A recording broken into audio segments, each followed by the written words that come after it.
Hello everyone, welcome you all. स्वागत है आप सभी लोगों का मनु एकेडमी में। और आज हमारे साथ हैं विदुषी मैम, जो वर्किंग हैं इरिगेशन डिपार्टमेंट में। आप लोगों में से बहुत सारे लोगों का मुझे मैसेज आ रहा था कि फर्दर प्रोसेस क्या है कट ऑफ के बाद, तो उसके बारे में आज हम डिस्कस करेंगे मैडम से। बहुत ज्यादा डिटेल में नहीं देता हूँ। मैडम 2013 बैच की सिलेक्टेड हैं।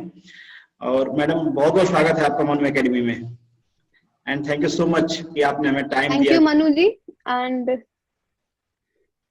जी जी धन्यवाद। एंड सबसे पहले तो मैं सभी लोगों को कंग्रेचुलेशंस बोलूंगी जिन्होंने रिटन एग्जाम निकाला, और मैं उन्हें ऑल द बेस्ट बोलना चाहूंगी। आगे का जो उनका फर्दर प्रोसेस है, होपफुली जो है बहुत अच्छा जाए, अच्छे लोगों का सिलेक्शन हो। और आधी बैटल तो आप लोगों ने ऑलरेडी जीत ही ली है। सिर्फ अब ओके। 100 मार्क्स का ही तो सवाल बचा है इंटरव्यू के लिए। हाँ जी बिल्कुल। जी और उसी में आपकी हेल्प चाहिए थोड़ा सा। बहुत सारे स्टूडेंट जी कंफ्यूज थे जो पहली बार क्वालिफाई किए। जी जी बिल्कुल। बहुत सारे स्टूडेंट ऐसे भी हैं जो फर्स्ट टाइम कोई कॉम्पिटिटिव एग्जाम दिए हैं, तो उनको थोड़ा और क्यूरियोसिटी होती है चीजें जानने की पहले से कि जी क्या होगा क्या नहीं होगा। तो सबसे पहले तो आप जी हमें जी ये बताएं बिल्कुल कि अभी बिल्कुल। रिटेन हो गया है, इसके बाद का प्रोसेस क्या होता है। इसके बाद का प्रोसेस ये है कि यूपीपीएससी की वेबसाइट पे हम लोगों को कुछ फॉर्म्स भरने होते हैं। तो वो फॉर्म्स भरने होते हैं और उन्हीं का प्रिंट आउट लेकर के हमको डॉक्यूमेंट वेरिफिकेशन, जिस दिन हमारा इंटरव्यू होता है, okay. Before interview document verification के लिए जाना होता है। तो फर्स्ट एंड फॉरमोस्ट और सबसे इम्पोर्टेंट चीज ये है कि उस डॉक्यूमेंट में जो कुछ भी डिटेल आप डालिए, कम से कम 2 बार 3 बार क्रॉस वेरीफाई करके डालिए। चाहे आपका नाम का स्पेलिंग हो, परसेंटेज हो, पिताजी का नाम हो, एड्रेस हो, क्योंकि अल्टीमेटली जब आपका डॉक्यूमेंट वेरिफिकेशन होता है तो वो उसी फॉर्म से होता है, तो उसमें कोई भी गलती जो है बिल्कुल भी होनी ही नहीं चाहिए। तो उसका बहुत ध्यान रखना है कि फॉर्म आपको बहुत केयरफुली जो है भरना है। दूसरी बात यह है जो लोगों को इम्पोर्टेंट नहीं लगती है, बट आई थिंक हम क्लास 2 ऑफिसर बनने जा रहे हैं, तो उस हिसाब से हमें अपने कपड़ों की भी तैयारी कर लेनी चाहिए। लोग उसको इम्पोर्टेंट नहीं समझते हैं, बट मेरे हिसाब से वो बहुत इंपॉर्टेंट है। क्योंकि जब आप गेट खोल के उस रूम में घुसते हैं जहां आपका इंटरव्यू हो रहा है, तो सबसे पहली चीज वो आपको देखते हैं, आपके कपड़ों को देखते हैं। तो कपड़ों का बहुत विशेष ध्यान रखना चाहिए कि कंप्लीट फॉर्मल हो। गर्ल्स के लिए मैं बोलूंगी कि बहुत ज्यादा जो है ब्राइट कलर्स नहीं पहनने चाहिए। मिनिमल, अगर आप ज्वेलरी नहीं पहन के जाएं बहुत अच्छा है, अगर पहन रहे हैं तो बहुत मिनिमम ज्वेलरी हो। फॉर्मल कपड़े होने चाहिए। तो दो चीज जो मुझे बहुत इंपॉर्टेंट लगी, पहला आपका कपड़े, ड्रेसिंग बहुत अच्छी होनी चाहिए जस्ट लाइक एन ऑफिसर। दूसरा, आपका फॉर्म बहुत अच्छे से फिलअप होना चाहिए। ओके, इसके बारे में थोड़ा सा और ये दो बात चीजें कीजिए। मुझे बहुत इंपॉर्टेंट लगती है इंटरव्यू के पहले। ओके, तो जी इंटरव्यू के बारे में हम और डिटेल में डिस्कस करेंगे मैडम। उससे पहले दो चीज मैं जानना चाहूंगा। एक तो ये है कि जी बच्चों जी को कोई मैसेज या मेल आता है क्या कि आपको जी फॉर्म फिलअप करना है। दूसरा ये कि आपने कहा कि डॉक्यूमेंट वेरिफिकेशन आपका इंटरव्यू से पहले होगा, तो डॉक्यूमेंट वेरिफिकेशन के लिए वो कैसे इन्फॉर्म करते हैं। जी। डॉक्यूमेंट वेरिफिकेशन के लिए देखिए क्या होगा, यूपीपीएससी की वेबसाइट जैसे आपका रिजल्ट आ जाता है, आपको रिलीजियसली बिना कोई भी दिन का गैप लिए डेली चेक करनी है। okay. और यूपीपीएससी का सिस्टम बहुत अच्छा है, वो आपको सारा इंफॉर्मेशन वेबसाइट पे अपडेट करते ही रहते हैं। कुछ लोगों के फोन में मैसेजेस भी आते हैं, पर कभी कभी क्या होता है किसी कारण से मैसेज मिस हो गया, या नंबर नहीं लगा, या मैसेज नहीं आ पाया, तो इसीलिए आपको दो चीजें करनी है। पहला ये, यूपीपीएससी की वेबसाइट को रेगुलरली चेक करना है। रेगुलरली मीन्स रोज, ठीक रोज है। डेली। और दूसरा आपको ये करना है कि आसपास के, जी बिल्कुल, और दूसरा ये करना है अगर आपके आसपास बहुत 2-4 लोगों का सिलेक्शन हुआ है तो उनसे भी टच में रहिए। जस्ट इन केस हो सकता है कोई इन्फॉर्मेशन उनके पास हो और आपके पास ना हो, तो इन्फॉर्मेशन का आदान प्रदान आपस में और यूपीपीएससी की वेबसाइट से, दोनों जगह से आपको रेगुलरली रखना ही रखना है। ओके ये मैम। कांटेक्ट मेंटेन होना चाहिए आपका वेबसाइट के साथ। ओके, जी अब इंटरव्यू की तरफ बढ़ते हैं मैडम। जैसा कि आपने कुछ जी कपड़ों के बारे में तो ऑलरेडी आपने बता दिया है। जी कुछ जो बच्चे अभी जी जस्ट जी पास आउट है, बिल्कुल। जो उनका क्वेश्चन ऐसा था, मतलब सिली जी क्वेश्चन है, बट बहुत जी बच्चे वो होते हैं कि हमें कैसे बिहेव करना चाहिए। जैसे आप गए, जी बहुत सारे बच्चे से पूछ रहे थे कि जैसे जो चेयर जी होते हैं, चेयरमैन होते हैं इंटरव्यू कमेटी के, उनको कैसे जी विश करें, बैठे जी कैसे, किस तरीके से हमारा जी। बिहेवियर होना चाहिए। तो देखिए, सबसे पहली चीज जो सारे लोग जिनका जिनका इंटरव्यू होना है उनको सबसे पहली चीज ये करनी है, किसी भी एक भाषा में जिसमें आप कंफर्टेबल हो, बीट इंग्लिश बीट हिंदी, उसमें आपको अपना एक प्रॉपर इंट्रोडक्शन तैयार कर लेना है। ऐसा नहीं हो कि सामने कि आपसे चेयरमैन सर पूछ रहे हैं कि आप अपने बारे में कुछ बताइए, तो जब वो पूछ रहे हैं और ये बहुत ऑब्वियस क्वेश्चन होता है किसी भी इंटरव्यू का कि अपने बारे में कुछ बताइए, तो उसमें आपको पॉजेज नहीं लेने, इस तरीके की चीजें नहीं करनी है, क्योंकि वो पहला जो ओपनिंग क्वेश्चन होता है वो चेयरमैन सर पूछते हैं, और वो यही पूछते हैं कि आप कहाँ से हैं, कितना पढ़ के आए हैं। तो ये सारी जो चीजें हैं, रेगुलर हैबिट बना लीजिए कि डेली 5 मिनट 10 मिनट मुझे अपना इंट्रोडक्शन बहुत अच्छे से प्रिपेयर करना है, विदाउट एनी पॉजेस। उसमें आ कोई भी तरीके का पॉज नहीं होना चाहिए, क्योंकि आप अपने बारे में अगर कॉन्फिडेंटली नहीं बोल पा रहे हैं तो उनसे आप कैसे एक्सपेक्ट कर सकते हैं कि वो आपकी चीज को बहुत कॉन्फिडेंटली समझेंगे। हाँ पहली बिल्कुल। चीज तो ये। दूसरी बात, जब आप रूम में घुसेंगे तो नॉर्मली 3 लोगों का पैनल होता है, जिसमें से बीच में चेयरमैन सर होते हैं। चेयरमैन सर को हमें सबसे पहले विश करना होता है, because he is the senior most there. उसके बाद आप बाकी दोनों जो सर होते हैं उनको विश कर सकते हैं। और लैंग्वेज का इंटरव्यू में कोई बैरियर नहीं है, क्योंकि हम सबको पता है उत्तर प्रदेश जो है हिंदी भाषी राज्य है, तो यहाँ पे हिंदी में भी आपका मोस्टली मैंने जितने इंटरव्यूज दिए हैं यूपीपीएससी के, सारे मेरे हिंदी में ही हुए हैं। तो अगर आप बहुत ज्यादा लैंग्वेज का प्रेशर नहीं लेके जाएंगे तो आपके लिए बहुत अच्छा है कि मेरे को इंग्लिश में ही बोलना है, और फिर वहां पे इंग्लिश में नहीं बोल पाए तो दिक्कत हो सकती है। तो लैंग्वेज का कोई बैरियर नहीं है वहां पे, लोग आपको जो है, लैंग्वेज की कोई बात ही नहीं है, हिंदी हो इंग्लिश हो, आपकी बात उन तक साफ साफ पहुंचनी चाहिए और आपका कॉन्फिडेंस उनको दिखाई पड़ना चाहिए।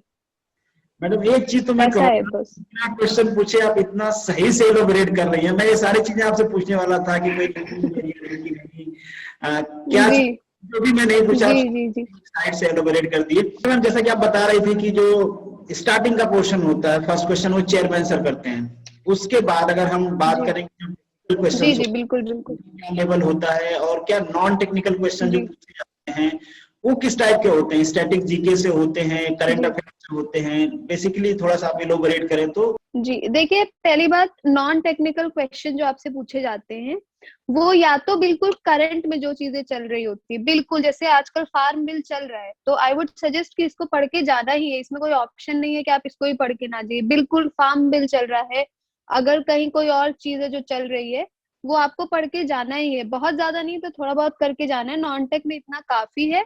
एक चीज अवॉइड करनी है, ओपिनियन नहीं देनी है आपको वहां पे अपनी, आपको फैक्चुअल इंफॉर्मेशन देनी है। अगर चेयरमैन सर या बाकी सर आपसे कोई क्वेश्चन पूछ रहे हैं तो आप अपना ओपिनियन मत दीजिए उस चीज के बारे में, आपको इंटरव्यू में बिल्कुल न्यूट्रल रहना है।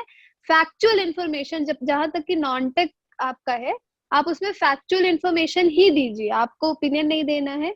दूसरी बात, करंट इश्यूज ही पूछे जाते हैं, और आपके शहर से अगर उस शहर का कुछ फेमस है, कोई बिल्डिंग फेमस है, कोई जो है वहां पे महान विभूति है, तो इस तरीके के सवाल आपसे पूछे जाते हैं जी।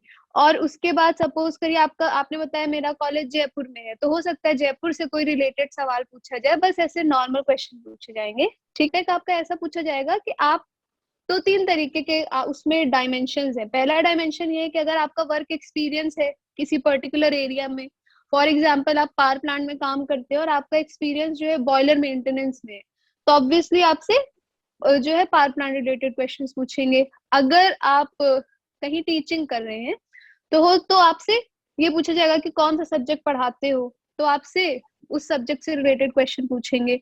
और अगर आप कहीं काम नहीं कर रहे हैं, ये एक तरीके का एडवांटेज है आपके लिए कि आप अपना इंटरव्यू अपनी तरफ मोल्ड कर सकते हैं। आप बातों बातों में स्लिप कर सकते हैं कि हाँ सर मेरा स्ट्रेंथ ऑफ मटेरियल अच्छा है, मेरा थ्योरी ऑफ मशीन्स अच्छा है, और जो मैकेनिकल के 5-6 बेसिक फंडामेंटल पिलर सब्जेक्ट्स हैं उनका बेसिक मुझे, आई एम श्योर कि अगर सबने रिटर्न निकाला है तो सबको आता होगा। जस्ट इन केस कोई क्वेश्चन नहीं पता आपको, तो हम्बली आप मना कर दीजिए, गलत जवाब बिल्कुल नहीं देना है, क्योंकि जो वहां पे इंटरव्यू लेने बैठे हैं वो सब कुछ जानते हैं, सब कुछ जानते हैं, तो उनसे ये एक्सपेक्ट करना है कि आप झूठ बोल के निकल जाएंगे या आप उन्हें गोल गोल घुमा लेंगे, तो ये बेवकूफी है। उन्हें सब पता है, दे नो नहीं पता एवरीथिंग, वो हो तो आपसे आप पूछ रहे स्मार्ट हैं बने। इसलिए कि आप कितना जानते हैं, इसलिए नहीं। जी जी, अगर नहीं पता है तो हम्बली मना कर दीजिए कि सर ये पढ़ा था, बेसिक है पर नहीं आता। लेकिन उनको, उनसे झूठ बोलना या कोई चीज गोल गोल घुमा के बताना, ये इंटरव्यू खराब कर देगा। तो मेरा यही सजेशन है कि पहली चीज, ओपिनियन मत दीजिए किसी भी चीज को लेकर के, फैक्चुअल बात करिए। दूसरा, गलत मत बोलिए। तीसरा, झूठ बिल्कुल मत बोलिए। अगर ये 3 चीजें अवॉइड कर ले जाएंगे तो इंटरव्यू ऑटोमेटिकली अच्छा होना ही होना है। ओके मैडम, तो यहाँ ऐसा है पे बस। पूछना चाहूंगा मैम, अगर हम वुमन जी पर्सपेक्टिव से बात करें जी तो कई बार ऐसा होता है इंटरव्यू जी में जी जी कि अगर कोई वुमन कैंडिडेट इंटरव्यू दे रही है तो कई बार उससे वुमन एम्पावरमेंट से रिलेटेड भी जी चीजें पूछी जा सकती हैं, या फिर उसका जो सराउंडिंग है पढ़ाई या जी उससे रिलेटेड भी, क्योंकि क्यूरियोसिटी होती है, कई बार इंटरव्यू पैनल में वुमन से इस टाइप के क्वेश्चन पूछे जाते हैं। तो क्या जी इसकी भी पॉसिबिलिटी होती है? और मैं चाहूंगा कि आप भी थोड़ा अपना एक्सपीरियंस बताएं कि आपसे पर्टिकुलर कोई क्वेश्चन याद आ रहा हो आपको, टेक्निकल या जी। नॉन टेक्निकल का, जो आपसे पूछा गया था, तो वो भी आप तो शेयर करें। तो जैसे फंडा, बेसिकली मैं फैजाबाद से हूँ, तो मुझसे पूछा गया फैजाबाद क्यों फेमस है, या या सिबलिंग्स के बारे में कभी कभी कुछ सवाल पूछ लेते हैं कि क्या कर रहे हैं। और क्योंकि मेरा एमटेक जो है अप्लाइड मैकेनिक्स में था, तो उन्होंने मुझे जो है एमटेक के थीसिस के ऊपर मेरा बहुत गया। और क्योंकि मेरा थीसिस का टॉपिक ऐसा था कि थ्योरी ऑफ मशीन्स और इन सब में ओरिएंटेड था, तो नॉर्मली थ्योरी ऑफ मशीन पे जो है मैंने जो है अपने आंसर्स दिए थे। कभी कभी ऊपर पंखा चल रहा होता है, बोलते हैं इसका बेंडिंग मोमेंट कैसे निकलेगा बताओ। बहुत नॉर्मल क्वेश्चंस ही पूछे जाते हैं। और विमेन एम्पावरमेंट पे बाई चांस, मैं फिर से बोल रही हूँ, अगर कुछ पूछते हैं तो आप अपना ओपिनियन मत बताइए।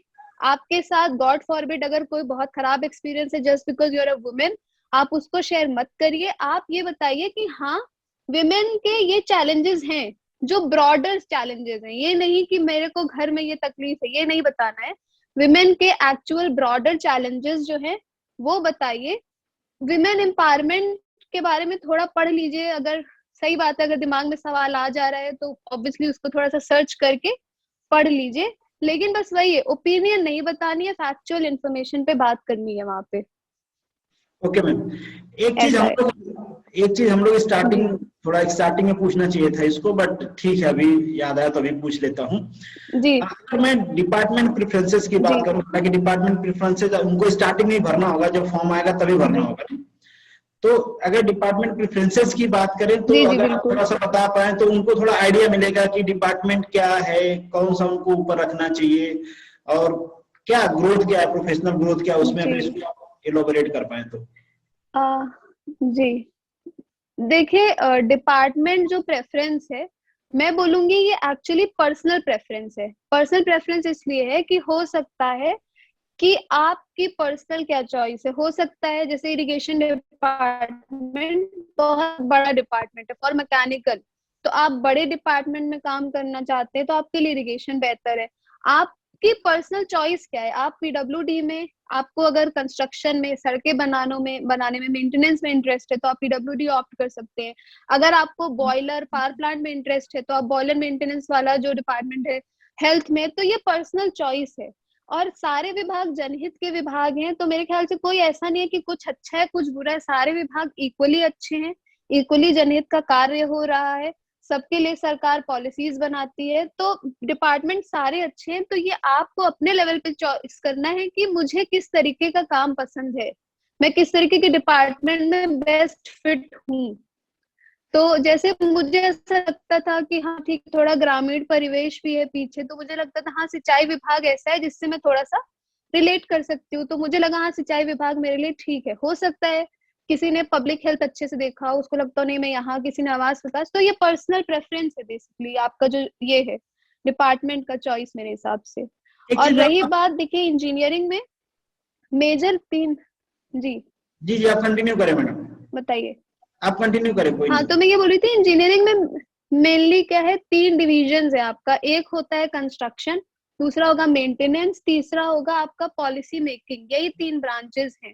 तो अगर आपको ऑफिस वर्क करना है तो हर डिपार्टमेंट में ऐसे पॉलिसी मेकिंग ऑफिस होंगे जहां आपको मिलना ही है वो।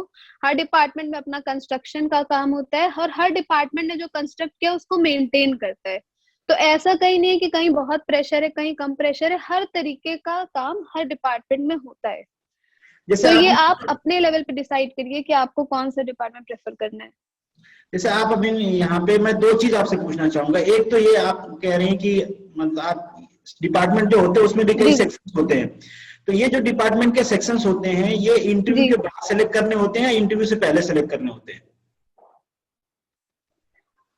देखिए, डिपार्टमेंट के सेक्शंस चूज करने का अधिकार हमारे पास नहीं है, क्योंकि एक बार आप डिपार्टमेंट में आ गए तो अगर ऐसा नहीं, अगर आपको मेंटेनेंस में सीट खाली है, मेंटेनेंस में जरूरत है, आप जो है राजपत्रित अधिकारी हैं, तो आप मना नहीं करेंगे ना कि मैं वहां काम नहीं करूंगा या नहीं कर सकता।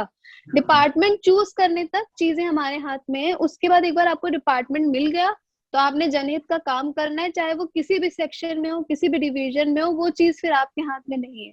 ओके, एक चीज तो मैं और इसीलिए पूछना जो है आपके हाथ में बस ये है कि आप डिपार्टमेंट चूज करिए। एक जी चीज मैं और आपसे पूछना चाहूंगा, क्योंकि आपको एक्सपीरियंस है तो अगर आप इसको बता जी पाए जी तो। जैसे कि अगर हम जी बात करें तो कुछ डिपार्टमेंट हैं मैकेनिकल के लिए अभी रिसेंटली ऐड किए गए हैं, कुछ डिपार्टमेंट हैं जो मैकेनिकल इलेक्ट्रिकल जी जी कॉमन जी है, कुछ डिपार्टमेंट हैं जो मैकेनिकल इलेक्ट्रिकल सिविल जी इंडस्ट्रियल केमिकल सारे कॉमन है। तो अगर हम मैकेनिकल पर्सपेक्टिव से बात करें जी या फिर इलेक्ट्रिकल पर्सपेक्टिव से बात करें या फिर सिविल पर्सपेक्टिव जी से बात करें, तो जब आप कॉमन ब्रांच चूज करते हो, अगर हम इसको जी। थोड़ा इस तरीके से देखें, मान लीजिए अगर हम इलेक्ट्रिकल में जाते हैं, सॉरी मैकेनिकल के हैं, अगर हम इरिगेशन में जाते हैं, क्योंकि पहले बाकी डिपार्टमेंट नहीं थे, जी तो जो हमारे जी सुपीरियर ऑफिसर्स होंगे या जो लोग जी मैनेजमेंट में होंगे, जो जी मैनेजरियल पोजीशन होगी, वो मोस्ट प्रोबेबली चांस बनता है कि सारे लोग जी इरिगेशन डिपार्टमेंट वाले ही होंगे जो पहले इरिगेशन में काम किए होंगे। जी बिल्कुल। तो जी ये ये क्या प्रेफरेंसेस, अगर हमको ये अगर चीजें हम ध्यान में रखें कि मे बी ये मुझे नहीं पता कि ये इफेक्ट जी करते हैं या नहीं करते हैं आपके प्रोफेशनल ग्रोथ में, कि जो ऊपर वाला आदमी है मैनेजरियल पोजीशन का वो आपके डिपार्टमेंट से गया है, जी ये चीजें मुझे नहीं पता, या फिर कोई भी नहीं कह सकता डायरेक्टली या जी इनडायरेक्टली इफेक्ट करती हैं या नहीं करती हैं।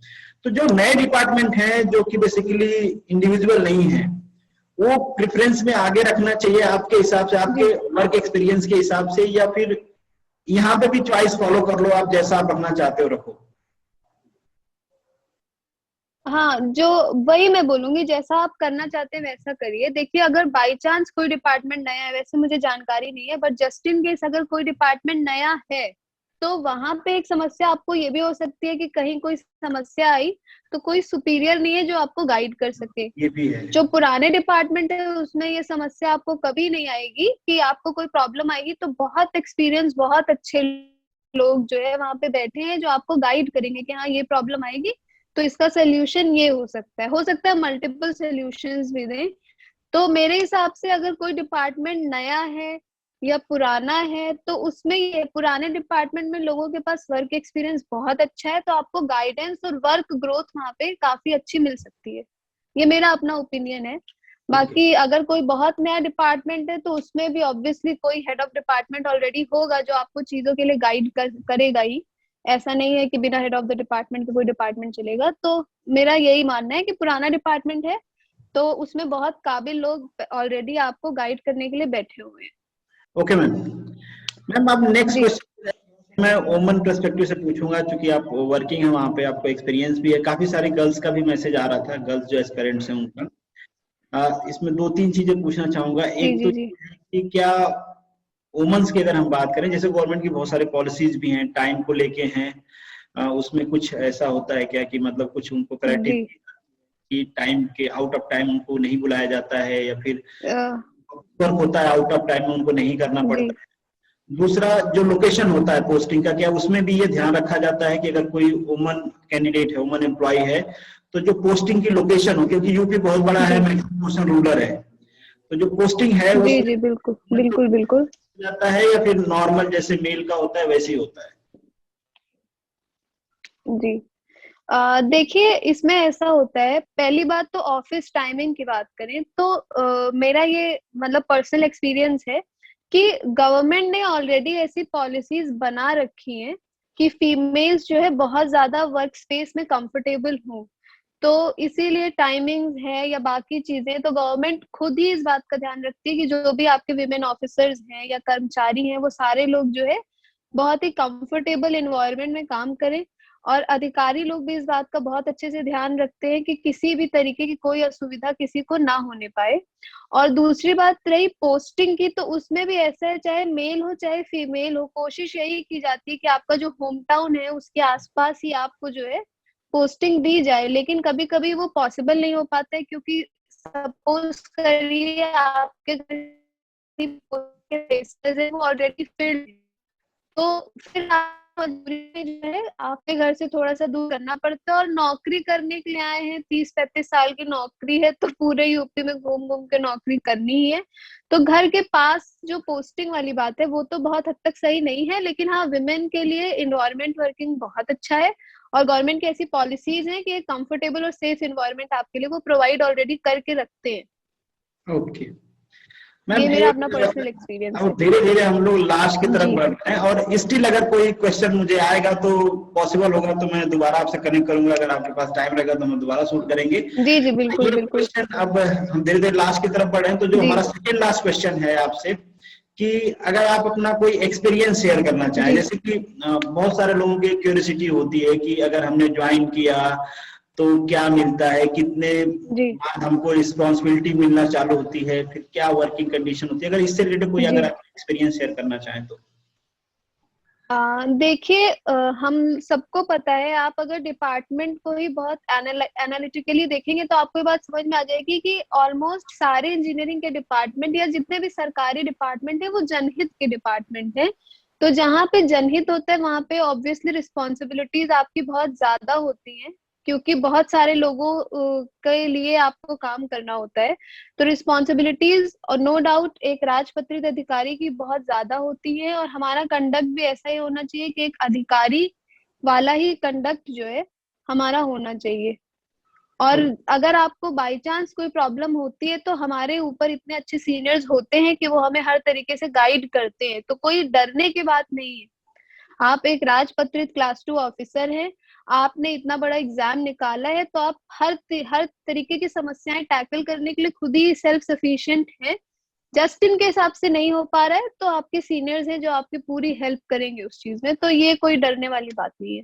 ओके, एक चीज और मैं जी लेना चाहूंगा मैडम, कि अगर आप जैसे कह रही हैं कि सारे जी मैटर हैं ये जनहित के हैं, तो जो जनहित में जैसे कि जी। बहुत बार हमने देखा, जैसे तहसील दिवस होता है तो क्या उसमें भी आपको जाना पड़ता है, जैसे मीटिंग्स होती है डीएम के साथ तो उसमें भी जाना पड़ता है? जी जी जी, बिल्कुल सब। जी जी, जिसकी जिसकी जो रिस्पॉन्सिबिलिटी है वो उसको निभानी है। बहुत सेट, आप जब डिपार्टमेंट में आएंगे तो आपको पता लगेगा कि नियमावली है, हर पद के अपने रूल्स हैं, अपनी रिस्पॉन्सिबिलिटीज हैं।